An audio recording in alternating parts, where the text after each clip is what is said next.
Bien chicos, bueno, en el canal había subido antes tejido adiposo, bueno, antes de tejido adiposo es tejido conjuntivo, pero no lo había podido subir porque por cuestiones de tiempo no lo había podido grabar. Entonces ahora ya voy a comenzar a subirlo. Si bien es cierto, este es un poquito más avanzado que la parte pre, porque esto también es para chicos que ya están en primer año, en primer ciclo, perdón, de universidad, pero vamos puliendo un poquito, igual les va a servir. El tejido conjuntivo, que también se le conoce como conectivo, si nosotros vemos desde el punto de vista de origen, la morfología que involucra histología, embriología y anatomía nos dice que el origen de un tejido conjuntivo hay que mirarlo de dos maneras: un origen temprano y un origen tardío. El origen temprano es a partir del mesénquima en la segunda semana del embarazo, segunda semana de gestación, mesénquima. Pero en la tercera semana, que es el origen tardío, donde ya están las tres capas germinativas, ya se comenta pues lo que todos a nivel preconocemos, y es que el tejido conjuntivo deriva directamente del mesodero. Con respecto a las características del tejido conjuntivo, estas características, chicos, son fundamentales para tres áreas de la medicina: histología como tal, patología y inmunología. Y vamos a ver por qué. Primero, la matriz extracelular del tejido conjuntivo es abundante, y de hecho de todos los tejidos de nuestro cuerpo, digamos que la matriz extracelular que presenta todos los componentes solamente lo vamos a encontrar aquí, en el tejido conjuntivo. Porque pueden haber otros tejidos que también tengan matriz abundante, pero nunca van a tener todos los elementos como lo tiene el conjuntivo. Por eso decimos que es abundante y es específica. Las células, si tenemos mucha matriz, entenderán que las células ya no van a ser tantas, sino van a ser escasas, por lo tanto tiene baja celularidad. Y esas células, como son pequeñas y hay un montón de matriz, están ampliamente dispersas. Son altamente diversas. Esto suele causar confusión. Si bien es cierto, las células no son tantas en número, pero ese pequeño número de células son diferentes entre sí. Entonces por eso decimos que son o que presentan una elevada diversidad. Porque encontramos macrófagos, pericitos, mastocitos, fibrocitos, fibroblastos, células mesenquimales, reticulocitos, entre otras más.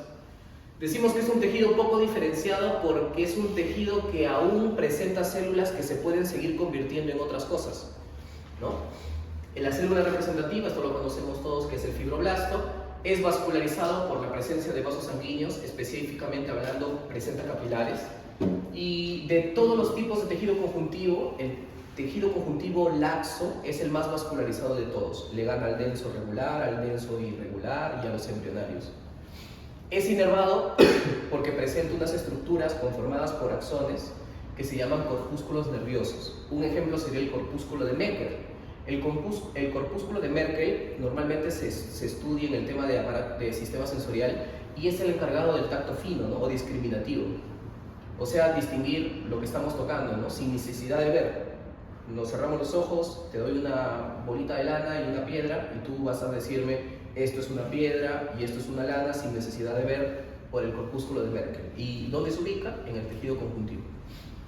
Participa en respuestas inmunológicas, ¿no? Como la inflamación y la reparación. La inflamación es un conjunto de respuestas que buscan eliminar a un agente externo que ingresó a nuestro cuerpo y que no nos pertenece. Puede ser un agente biológico como una bacteria, un agente no biológico como un virus, inclusive una partícula cualquiera como el polvo, ¿no? Y de ahí sale la alergia. La reparación consiste en dos etapas: regenerar una área de nuestro cuerpo que ha sido dañado por ese agente externo y luego acompañarla de cicatrización. Esto puede verse alterado, ¿no? Hay personas que ni siquiera, por ejemplo, cuando un pulmón no está dañado pero comienza a cicatrizarse, aparece una enfermedad que se llama fibrosis pulmonar, y así puede suceder en el hígado. Entonces esto, si bien es cierto, debe ocurrir cada vez que hay una lesión, puede ocurrir sin necesidad de lesión y eso es anormal, eso es malo. El tejido conjuntivo es un tejido no especializado porque cumple muchas funciones, por lo tanto no se ha especializado en una sola, cumple muchas. Y es el tejido ampliamente distribuido en nuestro cuerpo. La proteína más abundante es el colágeno y constituye el estroma de los órganos. Todos los órganos de nuestro cuerpo, o la gran mayoría, salvo las glándulas, o inclusive algunas glándulas, las anficrinas, se caracterizan porque podemos dividirla en estroma y parénquima. El parénquima está formado por estructuras celulares típicas de ese órgano, funcionales, y el estroma es el tejido conjuntivo asociado, envolturas o tejido de sostén circundante. El tejido conjuntivo permite asociar a los tejidos entre sí, y recuerda que hay un cáncer que se puede originar del tejido conjuntivo, y el cáncer que se origina del tejido conjuntivo se llama sarcoma. Entonces, Si esto, por ejemplo, ocurre en el tejido óseo, que es un tipo especializado de tejido conjuntivo, se llamará osteosarcoma. Si ocurre en el cartílago, condrosarcoma. O sea, el término sarcoma me indica cáncer, que su origen es de tejido conjuntivo. Los componentes van a ser las células de sostén y la matriz, y en este primer video vamos a ver matriz, la primera parte al menos. Matriz extracelular. La matriz extracelular puede tener muchos nombres. Los más típicos es que también se le conozca como sustancia intercelular o extracelular y sustancia intersticial. Datito, no es lo mismo muchas veces decir sustancia intersticial que intersticio, aunque parece lo mismo. El intersticio se define como el espacio comprendido entre el plasma de la sangre y los tejidos. Eso es intersticio. Es un tipo de matriz extracelular. La matriz extracelular se considera el ecosistema de las células. Ustedes saben que el ecosistema, que es la unidad de la ecología, está formado por el ser vivo y su medio ambiente. Entonces aquí el ser vivo es la célula y el medio ambiente es la matriz. Por eso forman un ecosistema celular. ¿Quién sintetiza toda la matriz, todos sus componentes? El fibroblasto. Pregunta de examen. ¿Cuáles son las funciones de la matriz? Intercambio de sustancias con las células. Permite intercambiar nutrientes, factores de crecimiento. Además, brinda aislamiento o separación. Claro, pues, si te digo que la matriz es lo que está fuera de la célula, si yo tengo una célula acá y tengo otra célula acá, lo que las va a separar es la matriz que está en el medio. Entonces sirve como un aislante. Se asocia con la membrana celular. Eso es interesante. La membrana celular sabemos nosotros por célula que está pegada al citoesqueleto. Si algo afecta al citoesqueleto, se deforma la matriz. Y si algo afecta si algo afecta al citoesqueleto, se deforma la membrana. Y si algo afecta a la membrana, se deforma el citoesqueleto. Pero ahora en histología le sumamos un componente más, que es la matriz. Y los tres están unidos como uno solo. A todo eso se le llama la unidad matriz, membrana, citoesqueleto. Y cualquier alteración en cualquiera de esos elementos va a hacer que la célula muera. Te doy un datito. Gracias a eso es que nace el cáncer. Te comento algo. Hay una teoría, bueno, en realidad no es una teoría, sino tiene un sustento, en donde se dice que el cáncer comienza por la matriz extracelular. O sea, primero la matriz extracelular es la que se altera y luego se altera la célula. Para que más o menos te des cuenta. Si el ambiente donde vive una célula se altera, la célula va a estar alterada. Brinda propiedades al tejido, por lo tanto podemos decir que la matriz caracteriza el tejido, y tenemos de forma general dos componentes, ¿no? Esto quizás es lo que en pre no se ve mucho y en el nivel universitario tenemos que conocerlo, porque la matriz no solamente está formado por sustancia fundamental y fibras, sino está formado de manera general por un componente inorgánico y por un componente orgánico. El componente inorgánico, agua y sales minerales, y el agua varía de la ubicación y del tipo de tejido, porque por ejemplo, ¿no? Un tipo de tejido es el sanguíneo, y el sanguíneo tiene 91.5% de agua, su matriz. Pero el cartílago y el hueso tienen entre 20 a 25% de agua, o sea, tienen menos agua. Entonces el porcentaje de agua varía del tipo de tejido y de la ubicación en nuestro cuerpo. Las sales minerales van a ser los que cumplan la función de regulación y osmótica. Entonces mira cómo las sales minerales regulan a la matriz. Por lo tanto, si hay una alteración de las sales minerales, se altera la matriz. Y si se altera la matriz, se alteran nuestras células. Las sales ya las conocemos, hay un montón: sodio, calcio, potasio, magnesio, ion cloruro, fosfato y bicarbonato. Y todas las sales minerales, inclusive el agua, ¿de dónde provienen? Del plasma, provienen del plasma. El componente orgánico está formado por un componente forme y amorfo. Se caracteriza porque está hecho de proteínas y de carbohidratos, como los glucosaminoglicanos, los proteoglicanos, fibras de colágeno, fibras elásticas, y son sintetizados en dos lugares importantes. Te había dicho que todos los componentes de la matriz son formados por el fibroblasto, y el fibroblasto es una célula. Entonces la pregunta sería, profe, ¿en dónde se forma? Pues no, ¿en qué parte del fibroblasto? Depende, nos tenemos que preguntar. Si te estoy diciendo que el componente orgánico es proteína y carbohidrato, tú sabes que las proteínas se forman en los ribosomas. Pero si esa proteína tiene que tener un carbohidrato, entonces cambia de lugar, ¿no? Y nos vamos al retículo endoplasmático rugoso. Y si además se tiene que adicionar más carbohidratos, se va al Golgi. Entonces, ¿dónde se forman las glucoproteínas? En el retículo endoplasmático rugoso. Pero ¿dónde maduran? En el aparato de Golgi. Por eso estas células deben tener una gran cantidad. Ahora, ya que hicimos esta descripción, primero hablemos del componente amorfo. Y el componente amorfo también llamado sustancia fundamental, está formado por tres elementos: los glucosaminoglicanos, los proteoglicanos y las glucoproteínas de adhesión. Y obviamente uno ve esta pizarra y dice, que profe, esto nunca lo he hecho en la academia, ¿no? Porque bueno, estamos aprovechando que esta es una pizarra de una clase de nivel pre y universitario, ¿no? Entonces, como los alumnos que han podido o a los alumnos que va dirigido esto también son alumnos que ya están en los primeros años de medicina, podemos ver que hay algunos datitos adicionales que les va a servir mucho. Primer punto, los glucosaminoglicanos, que es el primer componente de la sustancia fundamental, también se llaman mucopolisacáridos. De hecho, se llamaban mucopolisacáridos porque se creía antiguamente de que eran los componentes del moco que producían las células caliciformes en el aparato respiratorio y en el aparato digestivo. Pero luego se demostró que no es así. No todo es así. Ahora, se caracterizan por ser heteropolisacáridos animales. Bueno, el término animal creo que se deduce por qué. Obviamente porque no va a estar en las plantas. Y el término heteropolisacárido significa que van a estar formados por monosacáridos diferentes. Una característica interesante de los glucosaminoglicanos es que son ácidos, por lo tanto tienen carga negativa y están hechos o están compuestos por carboxilo y sulfatos. Ahora, acá tienes un ejemplo de los glucosaminoglicanos, que dicho sea de paso, no son ramificados y son de cadena larga. Ahora, estos glucosaminoglicanos que tienen carga negativa, si te puedes dar cuenta, el hecho de que tenga carga negativa o si tuviera carga positiva le da una característica, y es que va a atraer al agua. El agua es una molécula bipolar, por lo tanto, si es una molécula bipolar, siente atracción por la doble carga. En este caso, los hidrógenos de las moléculas del agua, que tienen la carga positiva porque son electropositivos, perdieron los electrones que les sirvieron al oxígeno, esos hidrógenos van a sentir atracción por la carga negativa de los glucosaminoglicanos. Eso justifica por qué si tenemos glucosaminoglicanos, tenemos agua. Por esa razón es que una de las moléculas más representativas de este grupo, que es el ácido hialurónico, retiene agua y por lo tanto permite que el tejido esté más hidratado. Y si un tejido está muy hidratado, disminuye o favorece la reducción del envejecimiento. En otras palabras, no envejece rápido.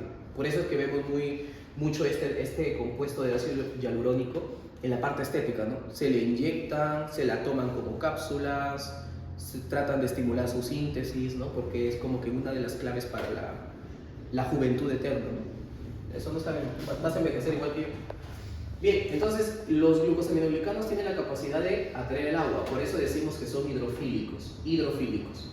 El componente es los glucosaminoglicanos. De los tres componentes de la sustancia fundamental, ellos son los más abundantes y están formados por unidades. Esta pregunta, por ejemplo, esta es una pregunta fija en un examen de unidad de histología.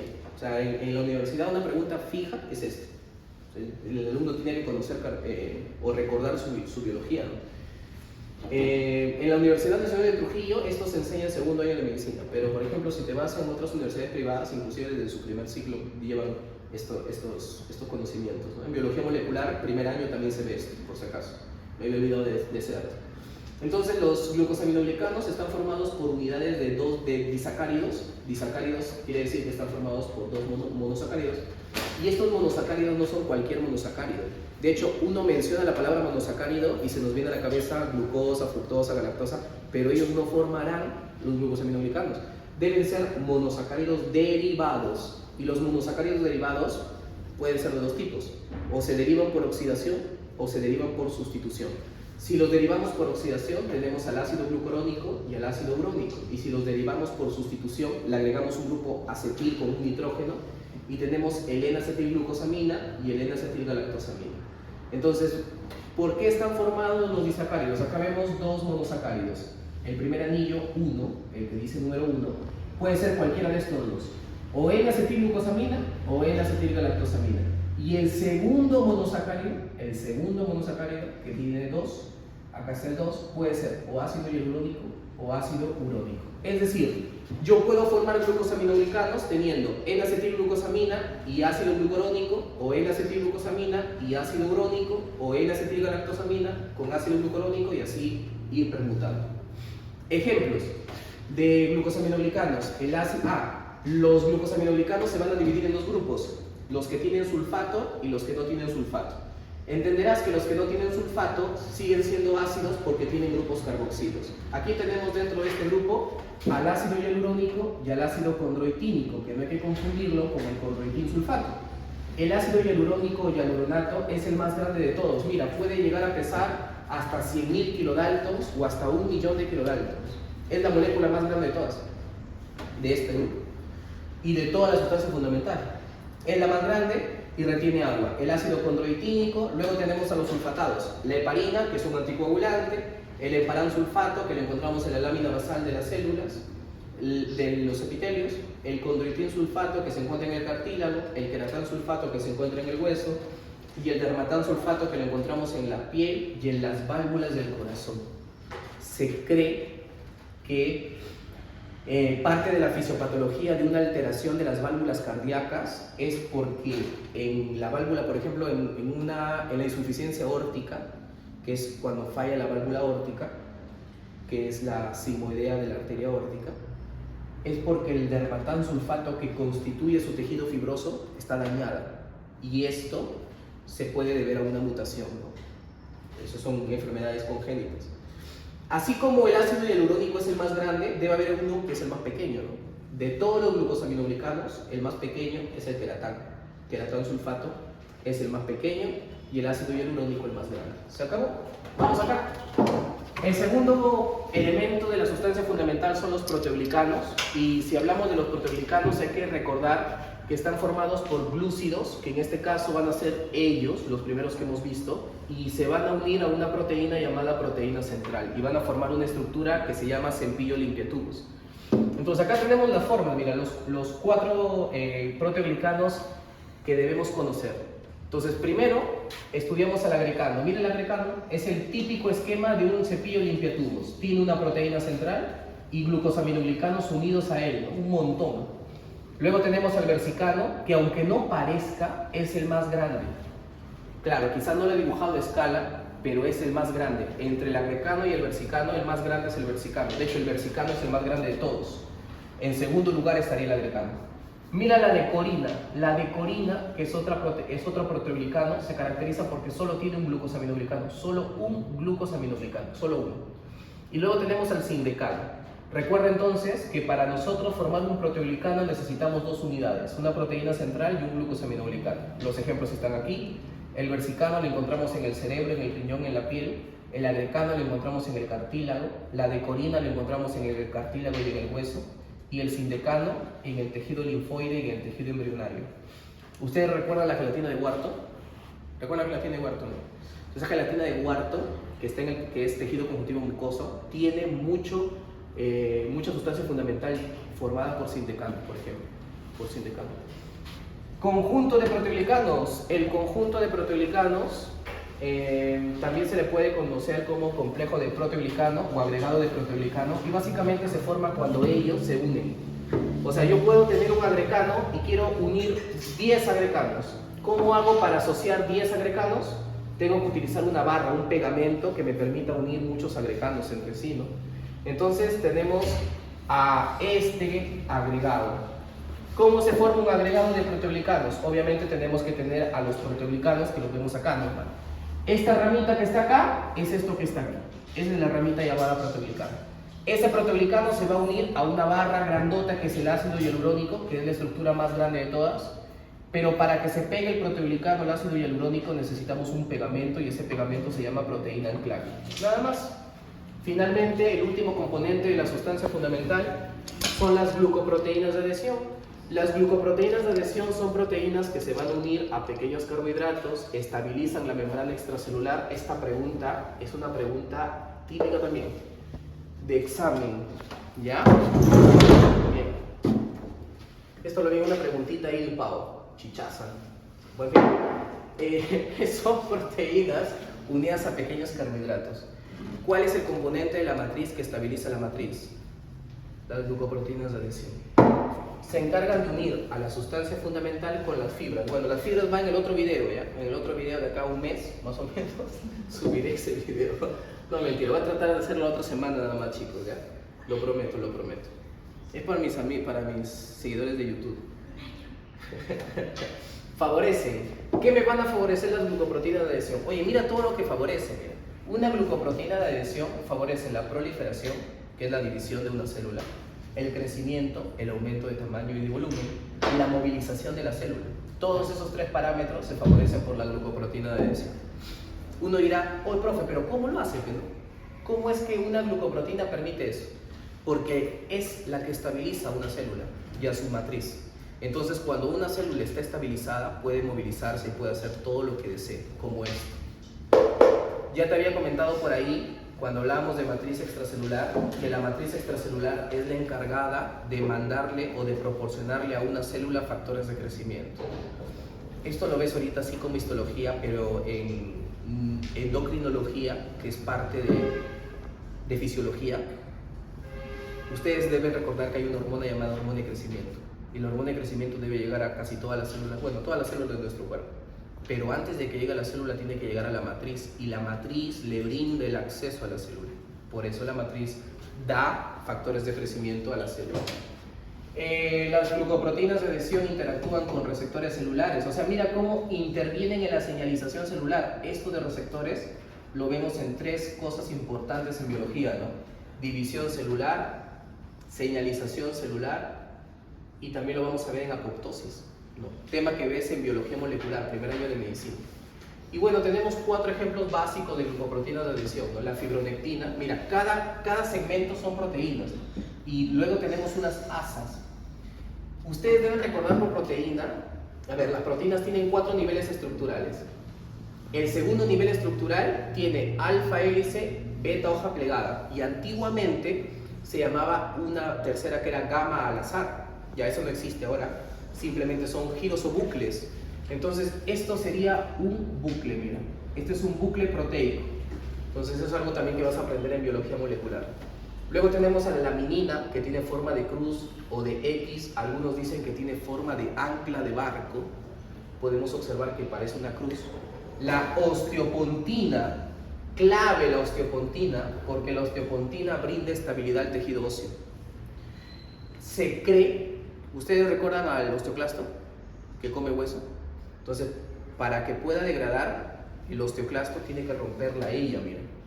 O sea, el osteoclasto rompe a la osteopontina, y una vez que la osteopontina está rota, va a ser más fácil degradar a la matriz ósea. Y la tenacina, que tiene forma de estrella. Bien, chicos, eso sería todo lo que vamos a ver por este primer video. Como te digo, discúlpame, yo subí tejido adiposo antes de tejido conjuntivo porque no tuve la oportunidad de grabarlo. Pero voy a tratar de ir grabando poco a poco mientras termino de hacer pizarras. ¿Ya, chicos? Eso sería todo. Nos vemos en la próxima. No te olvides, comparte.